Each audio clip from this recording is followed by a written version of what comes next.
راجہ داہر نے جب سراندیپ کے مسلمان کے قافلے کو قید کر لیا تو حجاج بن یوسف نے خلیفہ سے سندھ پر حملہ آور ہونے کی اجازت چاہی۔ خلیفہ نے جواباً اپنا قاصد بھیجا جس نے یہ پیغام پڑھ کر سنایا: بسم اللہ الرحمن الرحیم، از جانب بندہ خدا ولید بن عبد الملک خلیفۃ المسلمین بجانب حجاج بن یوسف ثقفی، بعد حمد و صلات کے واضح ہو کہ تمہارا عریضہ پہنچا۔ سراندیپ کے مسلمانوں کے قید ہو جانے کی خبر سن کر اس قدر اضطراب ہوا کہ بھوک اور نیند سب اڑ گئی ہے۔ ایک مسلمان کا بال بیکا ہونے سے یہ اچھا ہے کہ میں مر جاؤں۔ مسلمان اور تو سب کچھ برداشت کر سکتا ہے، مگر یہ برداشت نہیں کر سکتا کہ کسی مسلمان بھائی کو مصیبت میں مبتلا دیکھے۔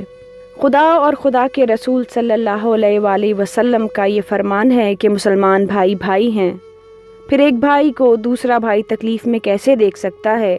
اور اگر کوئی دیکھ سکے تو وہ مسلمان نہیں ہے۔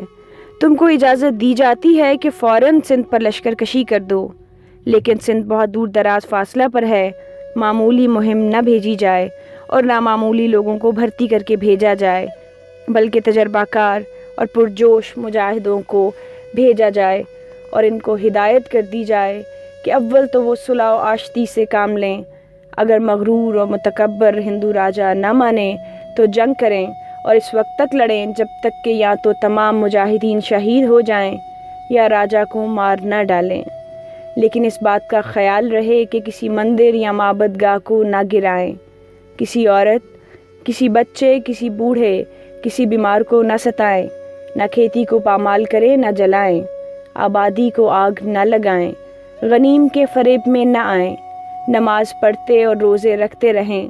مسلمان جس قدر خدا کو یاد کریں گے خدا ان پر اسی قدر لطف و کرم کرے گا۔ اگرچہ میں اور دمشق کے رہنے والے مجاہدوں سے دور ہوں گے، مگر ہماری دعائیں ان کے ساتھ ہوں گی۔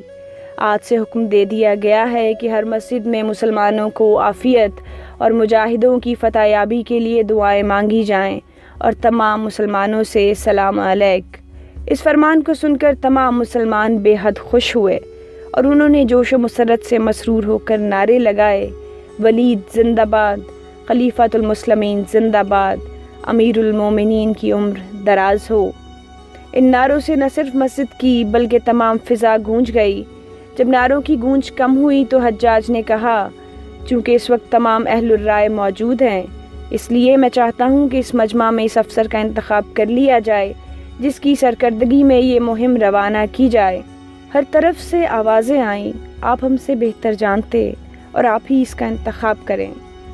حجاج کہنے لگا: مجھے خوف ہے جس کا نام میں پیش کروں گا تم شاید اسے منظور نہ کرو۔ پھر سب نے کہا: ہم کبھی اعتراض نہ کریں گے۔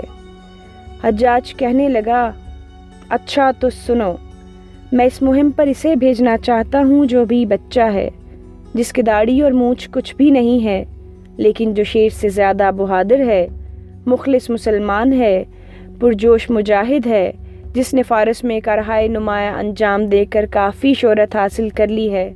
غالباً تم سمجھ گئے ہوگے، اور اگر اب بھی نہیں سمجھے تو اب سمجھ لو، میرا چچا زاد بھائی ہے جس کا نام محمد بن قاسم ثقفی ہے۔